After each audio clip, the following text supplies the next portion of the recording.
there goes Papa. Good afternoon. Welcome back to my channel.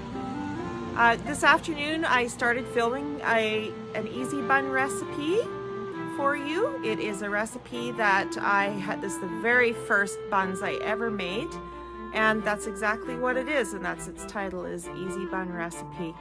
So I'm going to take you on an adventure. We're just going to take you back to earlier this afternoon and show you what we did, and then we're going to bring you back after they're all baked and show you how it went. So all right, you're going to go back in time in a couple hours. See ya.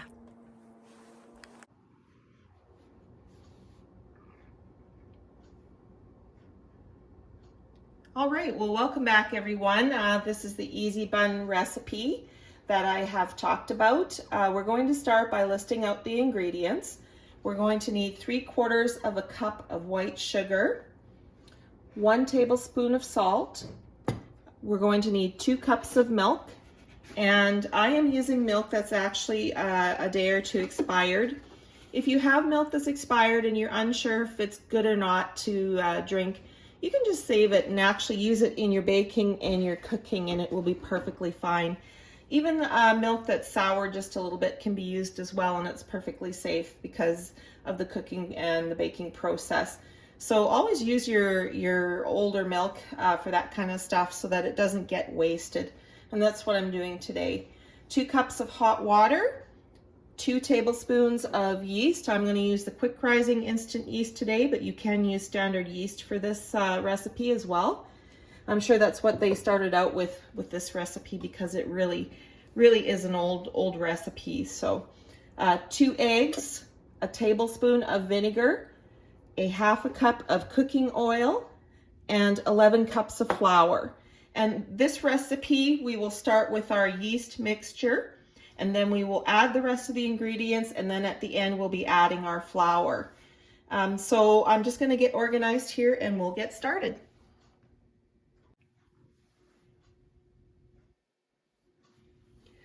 Okay, so we're going to start with our 3/4 of a cup of white sugar. We're going to put that in a large bowl. Then we're going to add 2 cups of the hot water, and we're wanting this to be fairly hot, because once we put the milk in, it will actually cool everything down. So you'll end up with kind of the right temperature for this. So you want fairly hot water, 2 cups. 2 cups of milk.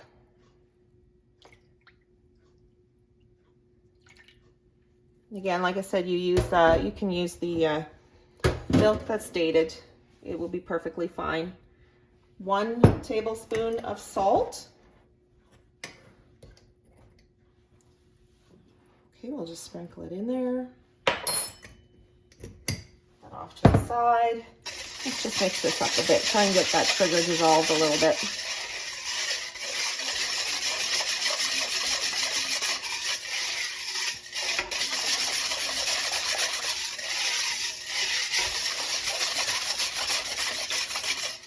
Okay, so then it tells us that we are going to sprinkle our yeast over top. So we have the 2 tablespoons of yeast. Just going to sprinkle that on. I don't know that this is absolutely necessary with the quick rising yeast. I have read and heard comments that you can actually just put it right in there, right in the ingredients, just mix it right up and it'll be good to go. But I'm showing you this because if you don't have the quick rising yeast on hand, you just have standard yeast, that you can do it right as well. So we're gonna let that stand for about 15 minutes, and then we're gonna bring you back and we'll start mixing up our buns. All right, we're back. It's been 15 minutes, and so now we're gonna start the fun part. Let's mix up our buns. So we're just gonna whisk this together a little bit.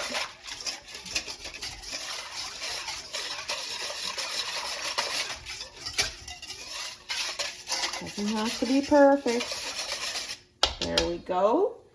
So our next ingredients are the 2 eggs, which I had cracked and broken up. So we're going to add that into there, into our yeast milk water mixture. We're also going to add a tablespoon of vinegar.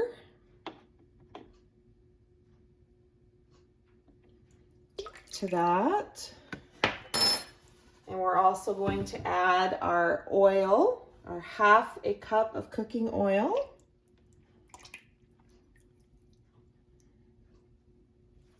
There we go. And we're just going to mix it again just to get it mixed up a little bit. And then our final ingredient is going to be the flour. I want to talk to you about flour. When we get our flour in the bags that we buy at the grocery store, our flour is pre-sifted. I know somebody had asked in the previous video where I made the Pioneer bread, do you not sift the flour? It's pre-sifted when it comes. I mean, if it doesn't say pre-sifted on your bag, I would sift the flour. And for this reason, even though I normally don't sift it, I will sift it for this recipe so that everybody gets the full experience. Because not everybody, maybe they don't get pre-sifted flour. That's something that I never even thought about when I made the last video. So yes, absolutely. If you're not sure if your flour is pre-sifted, sift your flour. So we're going to start. And actually, I should put this on a plate so it doesn't get all over the place here. It's been a long time since I took my sifter out. This was my grandmother's sifter. And my mother used it for a while and then she passed it on to me. It's a very old sifter. Inside the mechanism that actually is in there to rotate back and forth and to sift the flour through is actually broken. And of course back then you don't throw anything away. You have to fix it, right? So they actually constructed their very own thing to rotate back and forth to sift this flour with inside this flour sifter. So I thought that was pretty sweet that they had done that instead of buying a brand new one. So that's the first cup of flour. We're gonna sift it in there.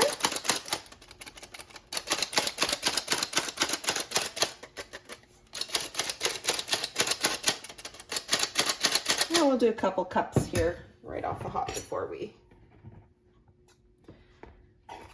go ahead and mix it in a little bit.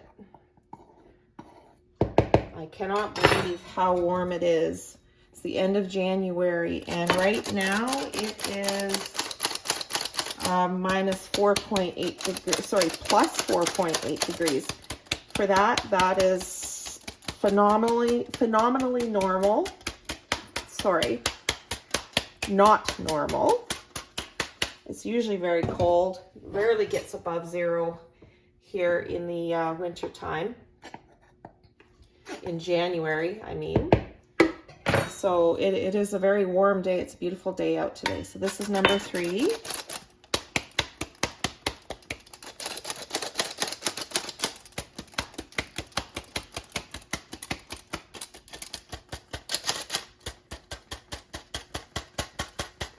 All right, that's 3 cups.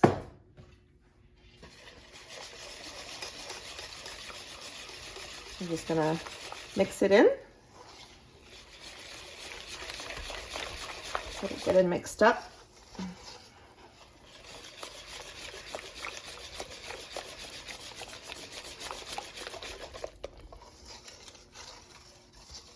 This brings back memories of when I made this easy bun recipe when my girls and boys were little.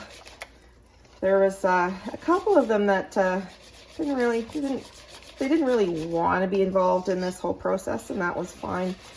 Whoever did would come to me, and I would just give them a little bit of dough, and they would knead their own buns, and then I would bake them on the side. They were pretty proud of themselves because they had made their own buns and shaped their own buns, and they felt accomplished. In the last video, I had actually said that, and this still obviously holds true, I don't use a mixer. I just don't. I mean, there's nothing wrong with using mixers, But especially when the grandchildren are around, I want them to learn how to do all of this by hand. And then maybe they can move on to a mixer. So that's 4. This is number 5. Get it leveled out here.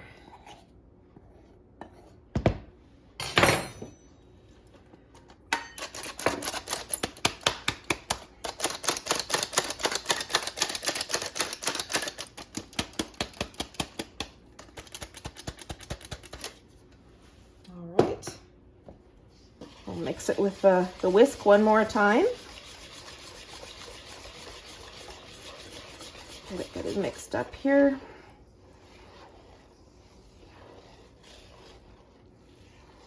So that is almost half of the allotted flour is in there already. Can you see that? Yep, you can. I'm still working up my camera angles here.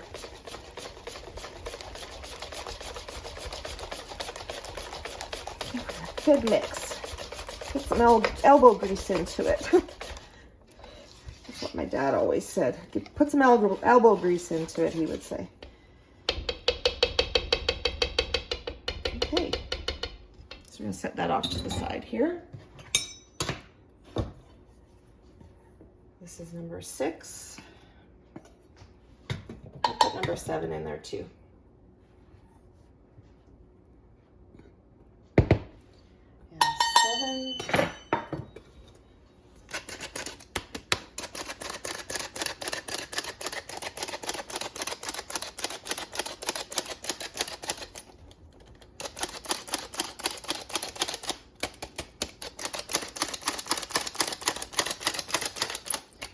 I'm sure there are much better sifters out there, but when it's a family heirloom, you hate to let go of it.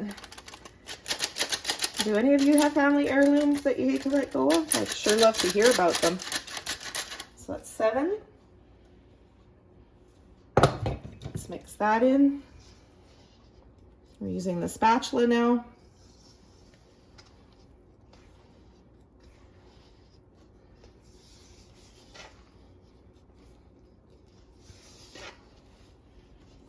Can you see that? Good.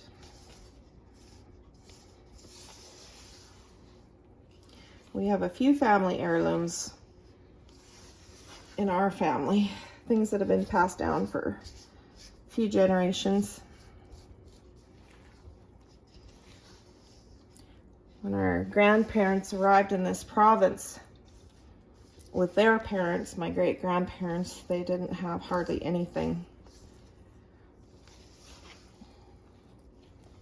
So everything that they bought and collected was precious to them because they started out with next to nothing. I think we take that for granted. All the things that we have, we don't understand and we don't realize what it's like to be without things. We just go to the store and the things that we need or want are there. Got a little bit of a taste of that out here. We're quite a ways from a large center, and so all the groceries, we kind of are the last ones to get the groceries. We're at the end of the trail because we're here on the edge of the boreal forest. We found during COVID that quite a few of our shelves were empty. We couldn't get products out here the way they did in the city. And that was a real eye-opener, a real awakening for many people that, hey, you know, we better start pantry planning and prepping and, you know, gathering extra supplies just in case these things weren't available. So that is 9 cups of flour now. And, you know, everybody's like, well, it was COVID, you know, the supply chain suffered and things will get back to normal. Well, they somewhat have, but we still have a lot of things where the shelves are empty, things we can't get in the fall last year. Of course, there was a strike. The salt company that provides us salt in this area, the employees were on strike, so there was no salts available for you know, canning and preserving in the fall. It's the perfect time, I guess, to go on strike. And well, then that is over, and the sugar company now, as of last month, they were on strike for quite a bit, but last month they were still on strike. And so everybody had wanted sugar for their Christmas baking, and there was for a very long time no sugar in the stores. So that is why my Christmas baking did not get done. And that's why you did not see any Christmas baking videos. Because we felt we basically needed to preserve the the sugar that we had, just in case, because you never know how long it would have lasted. Okay, so this is going to be 10, and we're just going to start slowly adding and mixing it in. This is new to me, like sifting. It's taking me a little bit longer, but that's okay.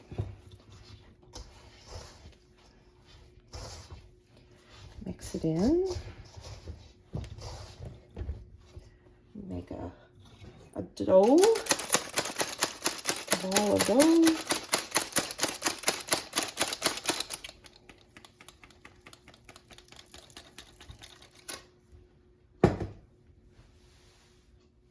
Okay, so that's 10. I'll start kneading it together, and then once we got it good and mixed, we're gonna take that last cup of flour and we're going to flour our counter and finish off kneading these buns, this bun dough on the counter. Just a little bit of flour just to clean the hands off. See, you just rub it, the flour on your hands, and it just rolls right off into the bowl. Flour your hands just a little bit more and keep going.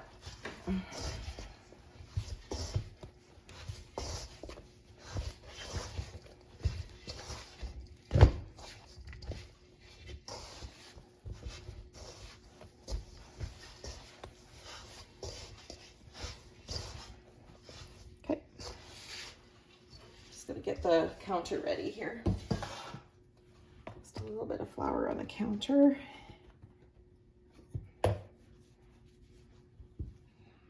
Good, you can see that. Camera angles are getting better. Scrape up as much as you can from the bowl. And this is the fun part. All right. There are different ways to knead bread and buns. I don't think any way is right or wrong, just as long as it gets worked. You'll find your own method. A little bit more flour there. And flour off the hands. Work it in.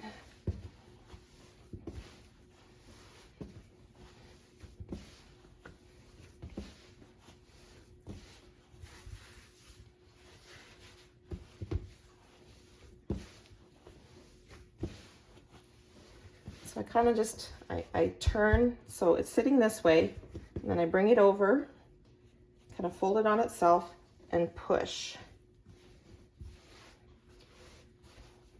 Turn a quarter of a turn, fold it over, and push. So that's kind of the method I'm using. And it seems to work very good.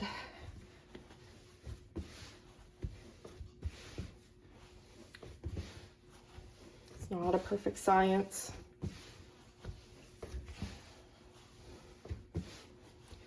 have large hands, so, and yeah, it will depend on the size of your hands how you do it too. You might find a different way more comfortable.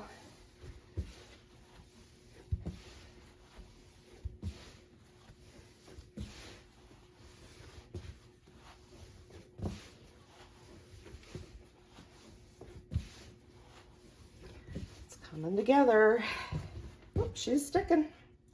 A little bit more flour. There we go. So the goal is to get it kneaded and worked together, and so it forms into a, it's not quite there.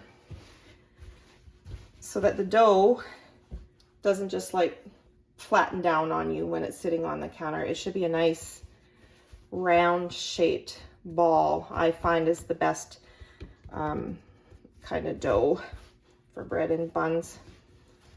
If it kind of doesn't form that ball, I find that there's not enough flour in it. I've not kneaded it enough. There we go. Can you see that? That's good if you can. Let's see. Yep. It's exhilarating. Makes me feel good every time. I know, I'm a little bit of a quirky person, but it makes me feel accomplished when I've brought in bread dough or dough for buns together. Now, see that? Now it's starting to come together really nicely. Oops, sticking again. A little bit more flour, I think. Work it just a little bit longer. More flour on the hands here.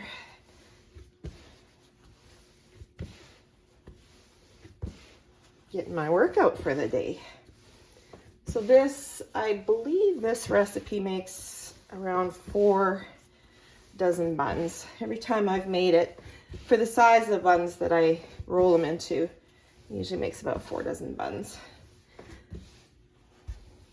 Okay, I want to show you this here.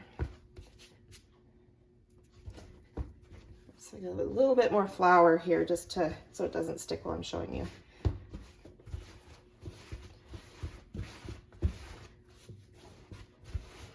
So it's going to look a little bit like it's going to look like the moon. Can you see that? It's going to look like the moon, and it's going to have a little bit of craters in it, but for the most part it's good. I mean, if you kept working it, you would eventually work most of that out, I think. But this dough looks good. It's in a uniform shape. It holds up well. It doesn't flatten right out on you. It's spongy. It bounces back. And that's what you want to see. That's what I find gives you the best bread and buns. That's just my opinion. Some other people might find a different way or like a different way, but this is how I do it, and I always end up with some really good results there. Okay, so I am going to just stop for a minute, and I have to clean my bowl because I don't have another one. And then we'll come back and we'll put this dough in that bowl, and I'll show you how I oil it and get it ready to rise, and then we'll go from there. All right, we're back, and I washed out the same bowl that I had actually used to mix it in. We're going to add some oil to the bowl. Can you see that? I don't know, it's not a 1/4 of a cup, but it's maybe 3 tablespoons, I would say. So grease up that bowl really well. You're going to have a little bit extra in the bottom, but that's okay. Take your dough, turn it upside down. Just move it around, turn it over, voila, it's greased. And I don't cover my dough that's rising with plastic. If you don't get your dough greased enough and you put plastic on it, it rises quite a bit. It'll stick to the plastic and make it a mess. The thing that I was taught and has always been handed down in this area is you just cover it with a nice clean tea towel and let it rise in a warm place. So that's what we're gonna do. We're gonna cover it with a tea towel and we're going to let it rise, probably almost to double or double. And then we're gonna punch it down and then we're gonna let it rise again. And at the second rise, we're gonna form it into buns. All right. Okay, so this is the warmest place in the house.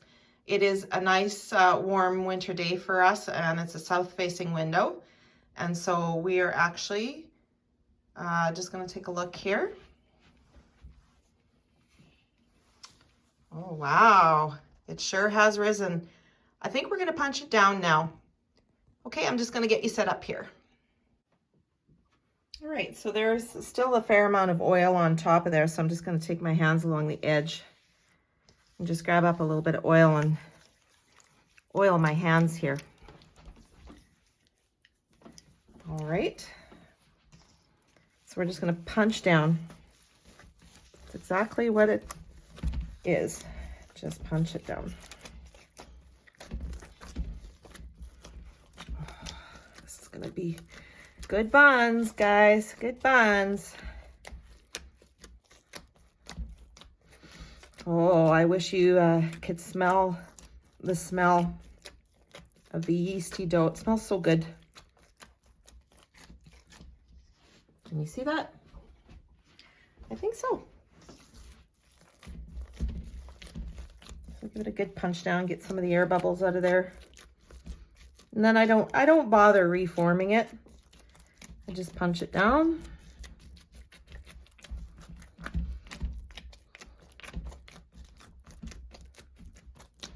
There we go.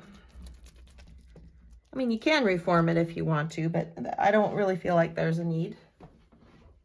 Okay, so that's the first punch down. We're gonna cover it up again and we'll come back in a little while. I think it's been about an hour that this has been sitting in the nice warm sun. So we'll come back, we'll check it in about a half hour, 45 minutes, and then we'll see how it is. Okay.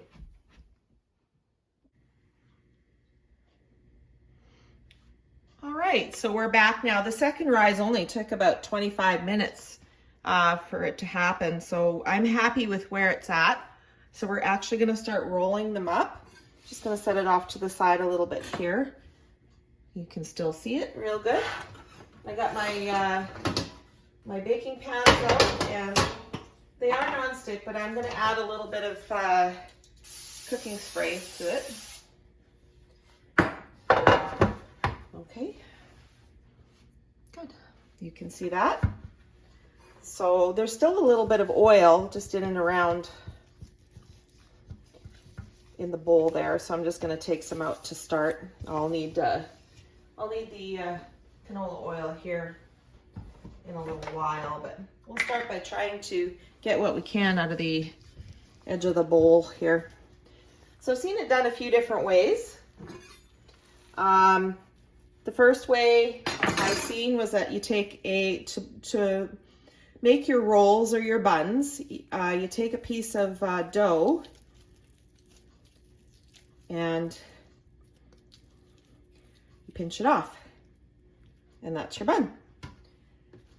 You can do it that way, or I prefer, just the way I learned earlier on, was just to take the correct amount, or the amount that you want your bun to be, and just pinch it in on the bottom. Either way is good.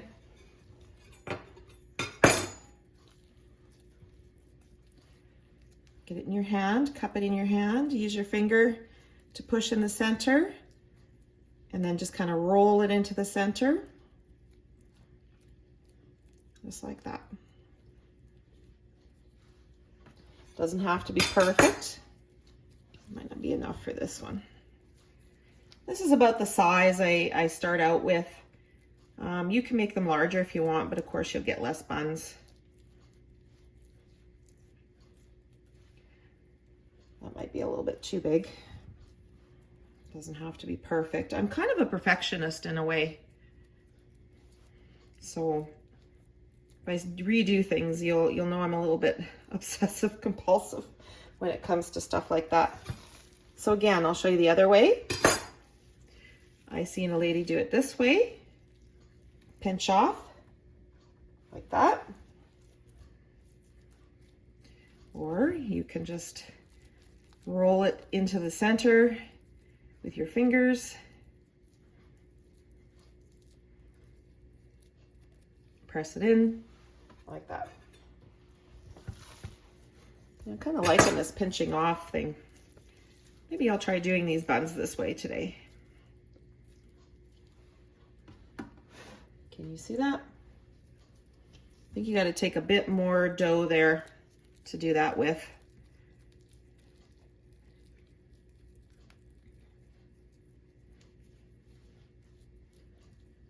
Okay. That one's, these are a little bit bigger, but doesn't matter.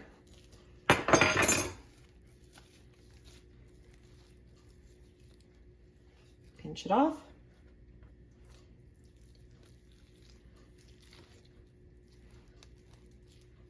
Pinch it off. I do like this way.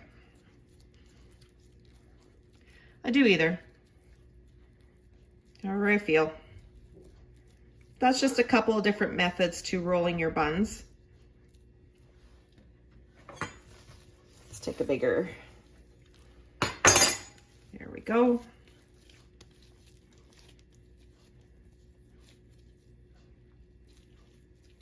Pinch it off. Gotta get a little bit more oil on my hands. Let's see if I can get these small. These ones are a little bit smaller at the beginning, but like I said, that's not gonna matter. I'm gonna try and get one more row in there. Okay. Grab your dough. Pinch it off. That one's a little big. Still learning. I never stop learning. I always try new things all the time. There. Let's pinch it off. Good. One more.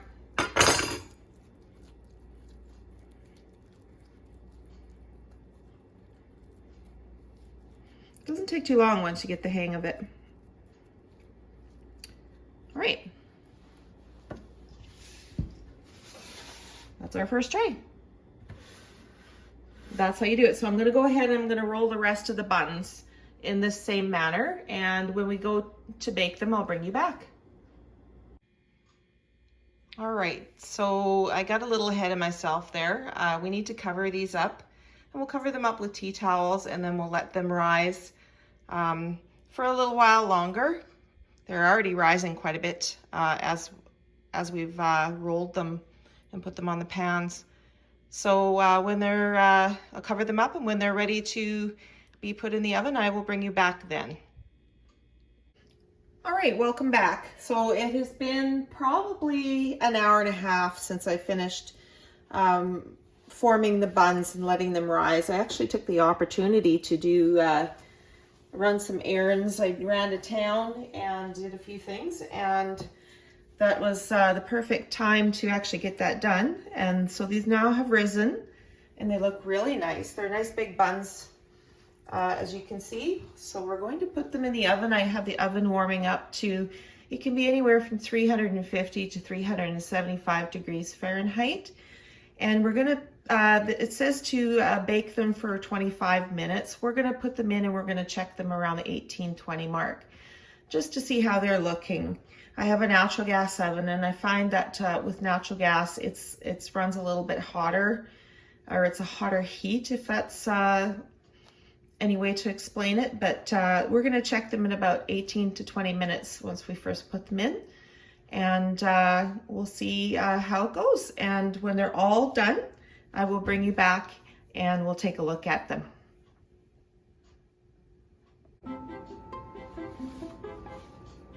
All right, so we ended up with a little bit over 3 dozen, probably about 3.5 dozen. They're a little bit bigger in size than what I usually make them. And this particular tray of buns, I actually brushed with margarine. Sometimes I do brush it with margarine and sometimes I don't. But I want you to take a look at that. Doesn't that look good? Nice and brown, golden brown. I hope you can see this. Look at that. Fresh out of the oven.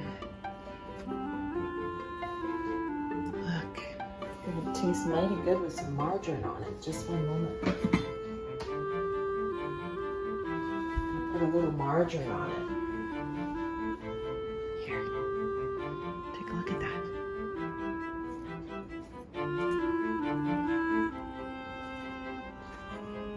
A little bit more. Doesn't that look delicious? I'm gonna try it in a little bit.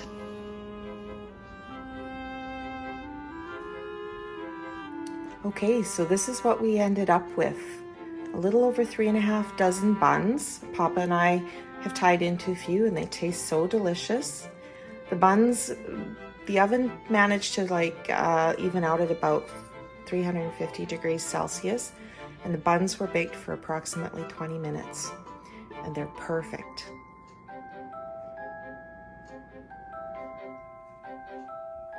There goes Papa. Aw, he put a heart on the window.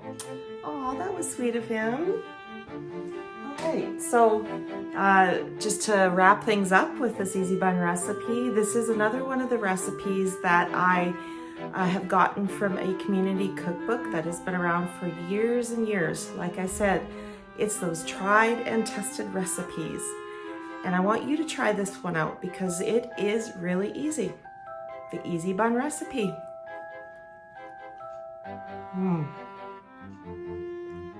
It's very, very good.